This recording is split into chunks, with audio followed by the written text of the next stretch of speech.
Siemka, ja jestem Adacho i powiedzcie mi, jak to nie czuć wakacyjnego klimatu. Za oknem 28 stopni, okładka 104 rozdziału Dragon Ball Multiverse aż buzuje gorącem i nie mówię tutaj o roznegliżowanym gaście. Ja akurat nie jestem wielkim zapaleńcem nameczańskich ciał, chociaż muszę przyznać, że w jednym z ostatnich rozdziałów, to był chyba w sumie ostatni rozdział, ciekawie patrzyło się na Gasta, który stracił wszystkie ubrania. Mogliśmy zobaczyć, jak to tam wygląda też w jego sferach bardziej prywatnych, ale tak, minęło pół minuty filmu i już rozmawiamy o nameczańskich... Zresztą, nieważne. Na tej okładce jest też inna postać, ze względu na to, że nie jesteśmy tutaj w głównym wątku, tylko w wątku specjalnym. Na hamaku buja się Thorn, czyli postać, która w zasadzie nie pamiętam skąd się wzięła, bo chyba też jedna osoba mi wypomniała, że był taki specjal, zresztą mogę wam go pokazać, który ja zaczynałem czytać, ale potem go totalnie zignorowałem. I ja tak mówię, nie no, chyba nie było aż tak, nie? Przecież były specjale, które mi się nie podobały, ale żeby było tak, że aż przestawałem je czytać. No i potem zerknąłem na swój własny film sprzed kilku lat i chyba było tak, że ja faktycznie to pominąłem. To jest właśnie Siódmy Świat, więc być może to jest rozdział, w którym się okazuje, skąd się wziął Thorn. To nie zmienia faktu, że ja nie muszę w ogóle wiedzieć. Nie musimy w ogóle wiedzieć, skąd się wziął Thorn, ponieważ ten 104 rozdział kontynuuje wątek, który oglądaliśmy ostatnio. W zasadzie ostatnio, w 102 rozdziale. Jeśli nie pamiętacie, na Ziemi w Siódmym Wszechświecie androidy wygrały. To jest świat, w którym Goku nie istniał, kiedy Zero i 19 się pojawili, więc androidy pozbyły się i Gohana, żeby zemścić się na Goku i potem przejęły cały świat. Mieliśmy te dwójkę androidów, czyli 28 i bodajże 31. Gast mimo wszystko ich pokonał. Krillin jest również tutaj obecny, ale mamy tutaj tak naprawdę ruch oporu. To nie jest tak, że Ziemia jest podzielona na jakieś części, w których androidy rządzą, a w niektórych mieszkają normalnie ludzie. Nie, cała Ziemia jest tak naprawdę pod przywództwem doktora Zero. Ludzie muszą się ukrywać, stąd ten chociażby ruch oporu. Mamy Bulmę, mamy Krillina, mamy Gasta. Była tutaj opowiadana historia, no i jest też kilka postaci, które jakimś cudem, większym albo mniejszym, przeżyły. Chociażby Yajirobe, Herkules, Videl, Jiran i uwaga, Captain Chicken. Także tyle jeśli chodzi o przypomnienie ostatniego rozdziału. Mogę wam w sumie powiedzieć, jak się skończył tamten rozdział, bo wyglądało to tak, że nasi bohaterowie chcieli się bić po prostu z wojownikami. Videl się oczywiście kłóciła z Herkulesem, to jest jeszcze czas, kiedy Videl była troszeczkę mniejszą dziewczynką. Thorn przyniósł jej kask, więc być może będzie ona Great Saiyamanką tak naprawdę, mimo tego, że w tym świecie nie ma Gohana. Niezłe widoki, niezłe żarcie, ale okradli mnie z energii. Mam wrażenie, że to może być jakieś nawiązanie, którego ja tutaj nie jestem w stanie wyłapać, ale tytuł dość urokliwy. Żegego nie odpowiedział na tego maila, bo jeszcze był mail wysłany przez Gasta, który zachęcał do tego, żeby przeprowadzić demokratyczne wybory, żeby żeby Zero oddał władzę i żeby można było jakby wyzwolić Ziemię, chociaż on uważa, że to on jest spokojem Zero, prawda? Żegego na tego maila nie odpowiedział, więc niedługo potem ruch oporu przybył do wrót jego bazy. Mamy kilku... O, patrzcie, jak tutaj dużo androidów. Niektórzy nawet wyglądają podobnie do postaci, które znamy, bo chociażby ten gość wygląda troszeczkę jak Van Zandt. Nie pamiętacie, kim jest Van Zandt z Dragon Balla? To jest ten pan, który był tak niemiły, że strzelił do pieska. Pamiętacie tego typa? Z Majin Buu Sagi? No właśnie, być może to jest Van Zandt. Tak czy siak, Zero przerabiał ludzi na androidy. Po drugiej stronie mamy ruch oporu z kapitanem Chickenem na prawie czele. Powiedzmy, że to jest taki ich mentalny lider, nie musi stać w pierwszym rzędzie. Nawet się odzywa jako pierwszy. Musimy tylko zająć jak najwięcej cyborgów. Zająć zabijaniem nas? Herkules panikuje, nie wierzy w to, że to się uda. A teraz, o jakie czołgi macie, zobaczcie, kurde, tutaj są nieźle przygotowani całkiem. Zwiewajmy? Naprawdę? Walka się jeszcze nie zaczęła i oni już uciekają? Hehe, żałośni. Nie mam energii do latania! Wykrzykuje Herkules, próbując uciec przed jednym z cyborgów. Zasłona dymna! Gdzie jest Gast przy tym wszystkim? Czy Gast tam nie poleciał walczyć, czy o co chodzi? Może on robi jakąś dywersję? O, Krillin, zobaczcie jaki robi gest, jak Vegeta na Namekszadze. Hej, pamiętacie numer 23? To ty ją zabiłeś! Złapcie mnie, jeśli potraficie. Krillin jakiego? On w ostatnim rozdziale ogolił głowę, także to jest ten prawdziwy Krillin. Nie Krillin jakiś tam leszczyk, prawda? Jedyny prawilny Krillin to łysy Krillin. Wygląda to tak, jakby, tak na pierwszy rzut oka myślę, że Krillin prowokuje tutaj dwójkę androidów, żeby nie bić się w grupie. On chce może ich zaciągnąć gdzieś do lasu, gdzie na przykład będzie czekał już Gast. Po prostu chcą ich pojedynczo jakoś powybijać, bo w grupie po prostu nie mają szans. Jeden z androidów atakuje tutaj ten czołg, został on jednym ciosem zniszczony, więc nie sądzę, żeby jakakolwiek szansa była w walce wręcz zwykłych ludzi z tymi cyborgami. Nagle z dymu wyskakuje Yajirobe ze swoją legendarną kataną, chociaż nie sądzę, żeby była ona w stanie przeciąć, no właśnie, cokolwiek związanego z tym cyborgiem. Ogon Vegety w Ozaru to jeszcze jedna sprawa, ale cyborgi no to już jest inny poziom mocy. Dureń. Mówi cyborg, próbując zaatakować Yajirobe, ale nagle Jiran ratuje Yajirobe z opresji. Nie sądziłem, że zobaczymy kiedykolwiek jeszcze Jirana w jakiejkolwiek mandze. Multiverse ma to do siebie, że zyskuje punkty w tych aspektach, których inne mangi w ogóle nie poruszają. No kto by pomyślał, że zobaczymy w ogóle Jirana w następnej jakiejkolwiek mandze. To była postać totalnie epizodyczna, a tutaj się okazuje, że łapie tego cyborga w gumę obkręcajkę. Obleśne! Jiran zrobił co miał zrobić i ucieka. O jejuch, patrzcie, Herkules zaprowadził jednego z cyborgów w kozi róg, kuli się w miejscu, ten pyta, czy już się zmęczył, ale okazuje się, że to tylko pułapka. Tylko pytanie, jakim cudem Herkules to przeżył? Bo mamy tutaj dosłownie przestrzeń 5-metrową między nimi, gość zdążył gdzieś uciec i chwilę później już mamy tę eksplozję, to w takim razie gdzie jest Herkules? A, skrył się tutaj. No to ten wybuch był aż tak duży? Szlak, teraz nadaje się już tylko do przeglądu, mówi android. No niech będzie. Jest to trochę gagowa scena, ale powiedzmy, że puszczę to płazem. Albo ptakiem. A konkretnie kurą, a konkretnie kogutem, ponieważ mamy tutaj, chociaż nie, chicken to jest kurczak, także mamy tutaj kapitana kurczaka, który, patrzcie, on bierze 3 na klatę. Nie zwiewasz, super kurczaku? Nie, panie cyborgu, od dziś przestaje uciekać. Przed chwilą powiedziałem o Jiranie. Nie sądziłem, że Jiran kiedykolwiek będzie w mandze. Czy kiedykolwiek ktoś z was pomyślał, że pojawiła mu się w głowie chociaż przez chwilę myśl, że kapitan Chicken zostanie wykorzystany w jakimkolwiek dziele Dragon Ballowym? Fanowskim lub nie. Za to lubię Dragon Ball Multiverse. Kapitan Chicken. Top 70 postaci Dragon Balla. Gdzie ten karzeł? Mówi jeden z androidów, który szuka Krillana. Numerze 28? Sądziłem, że umarłaś. Co jest? Ona nagle atakuje swojego sojusznika i wyrywa mu... Na początku pomyślałem, że to może być Ulong albo Puar, którzy zmienili się w Androida 28, ale wygląda na to, że oni chyba nie mieli. Chociaż może Ulong i Puar trenowali i teraz są w stanie zmieniać... O kurde, co jest? Ona gra sobie w Nintendo Wii normalnie na chacie i niszczy androidy zdalnie? Załatwiłem jednego, mówi Videl. Wszystkie moje zdalnie sterowane czołgi zostały zniszczone. Jak ci idzie hakowanie? A, to? Już gotowe, mówi Thorn. Obszedłeś systemy bezpieczeństwa? Mój egzamin z hakowania w szkole był trudniejszy niż to, mówi Thorn. A Videl tańczy sobie normalnie Just Dance. Wiecie co, aż mi się przypomniało? Muszę wam to pokazać. Przepraszam za dygresję, ale aż mi się przypomniała ta sytuacja z 2000 którego roku? 2014 albo 2015, kiedy byłem z kolegami nad morzem w jakimś centrum handlowym, to był chyba Koszalin.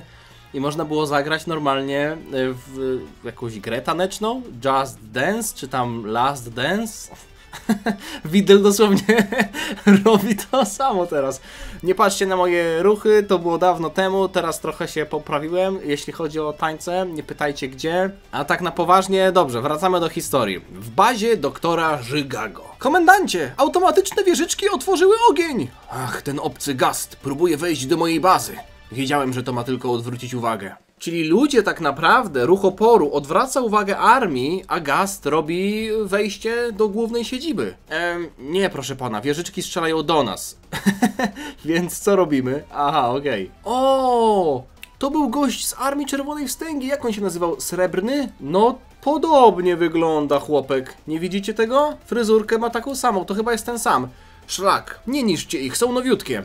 Generale, ruch oporu jest w rozsypce, poza jednym gościem. Kapitanem Chickenem może? Może kapitan Chicken został na samym końcu? W sumie... mogłoby tak być. Co?! Jak żartowałem, to...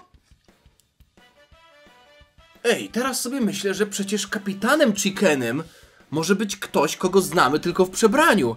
Jakim cudem kapitan Chicken robi taką sieczkę z androidów? Jasny gwint!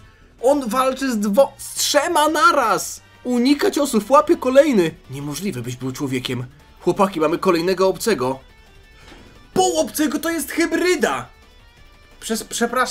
Przepraszam, że mówię to teraz, ale przez pierwszą chwilę pomyślałem, że to mógłby być Trunks. Może Future Trunks? Kto to może być? Pół obcego.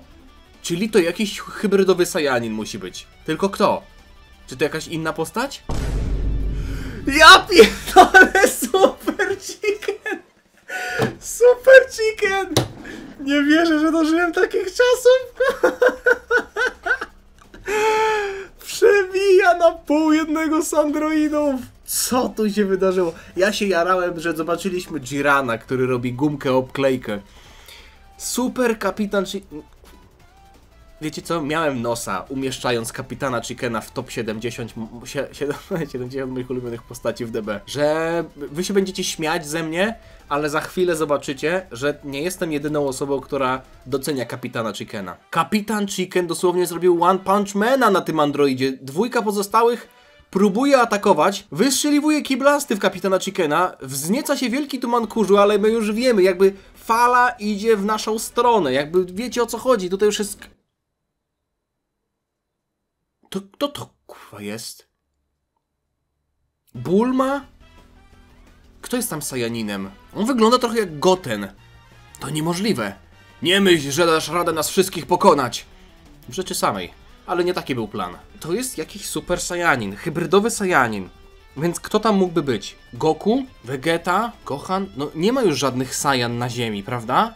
Gohan został... Nie, Gohan to nie może być syn Gohana, bo Gohan miał kilkanaście, nie wiem, nawet 7 czy tam 10 lat, jak androidy się pojawiły, więc to musi być albo syn Goku, albo syn Vegety.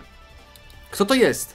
Maluch przetrwał! Ten cały czas się ukry... To jest Gohan?!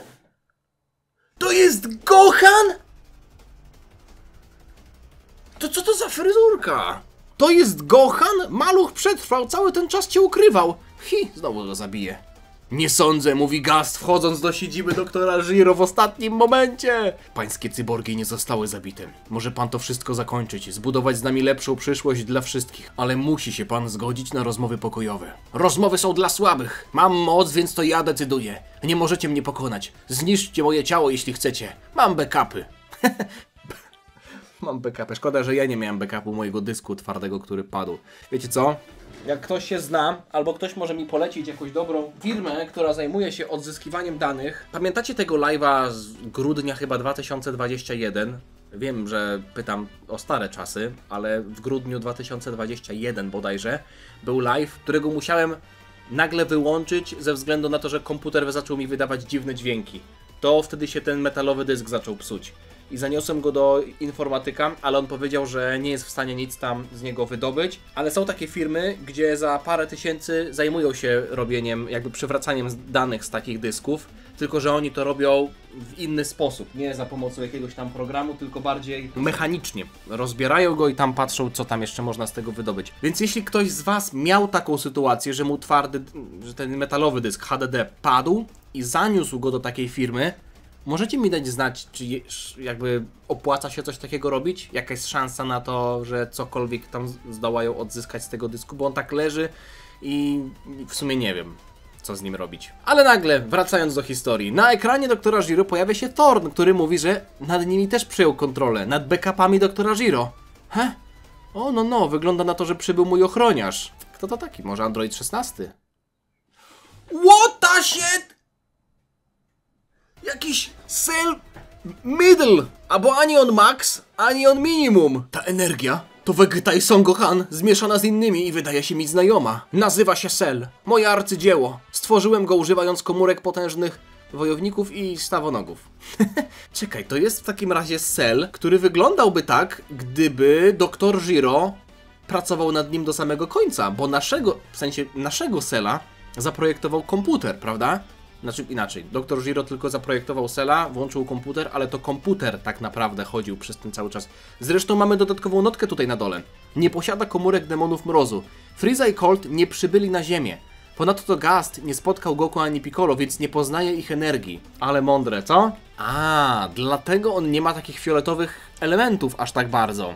I białych fioletowych elementów. Ze względu na to, że nie ma elementów Frizy, który te kolorystyczne motywy wykorzystywał. To ciekawe, ale to też jest jakby Cell, nad którym cały czas Dr. Giro pracował aż do ukończenia. Więc to nie jest tak, że Cell nagle sam się narodził przez pracę nieustanną komputera. Bardzo ciekawe. Ciekawe jak w ogóle jakie komentarze tutaj są na tej stronce. Łopanie dzieju, kolorowy Cell i w dodatku jaki fajny. Tego się nie spodziewałem, mimo że wiedzieliśmy wszyscy, że będzie Cell. Ja nie wiedziałem. Ja nie wiedziałem. Niby wygląda znajomo, a jakoś tak inaczej. No, Bunga i Alo Amjay prawdziwe dzieło. W angielskiej sekcji Bunga opowiedział o designie tutejszego Cella. Polecam. Czekajcie, to może zerknę. A, tutaj jest Bunga, okej. Naprawdę lubię oryginalny design z Dragon Balla Z. Nie ma tutaj niczego, co chciałbym w nim zmienić, ale jak już wspomniałem, w tej notce tutaj nie ma demonów mrozu, więc trzeba było zmienić jakoś ten wygląd. Starał się utrzymać główne cechy, ale coś tam pozmieniał. Usunął kryształ z jego... A widzicie, faktycznie usunął kryształ z głowy, tylko zostawił to jakby takie odwłok owada, który był przy pierwszej części. Mięśnie nameczańskie tutaj zostały uwzględnione, no nie? Aha, i zanim wspomnicie, to zostało zadecydowane zanim w ogóle Super Hero jakkolwiek powstało, więc ciekawa sprawa. Dragon Ball Multiverse znowu dowiozło, podoba mi się to. Zobaczmy w ogóle, to wygląda na to, że ten specjal nie zostanie w takim razie zakończony już teraz, no nie? Jeszcze będzie kolejny rozdział. Nie chcę, by to miejsce zostało zniszczone, a ty nie chcesz zabijać moich żołnierzy, prawda? Idźcie więc się bić na zewnątrz, zarządził Dr. Giro, który teraz ma poważną kartę przetargową. To będzie łatwe. Już mogę potwierdzić, że jego moc jest daleka od mojej, mówi Cell. Jeśli pokonasz mego ochroniarza, ugnę się przed panem, panie Gast, mówi Giro do Gasta. Czy będzie miał jakieś szanse Gast w tej walce? Ajajaj. Stają chłopaki naprzeciwko siebie.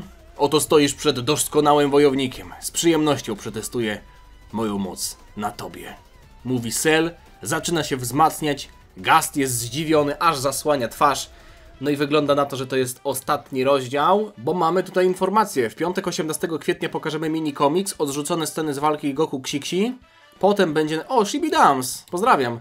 Potem będzie na kolejny rozdział flashback. Potem z powrotem do turnieju, do prawdziwej walki Goku Ksiksi, narysowany przez Asurę. Janek, mój widz, dał info, że to jest koniec tego rozdziału, także...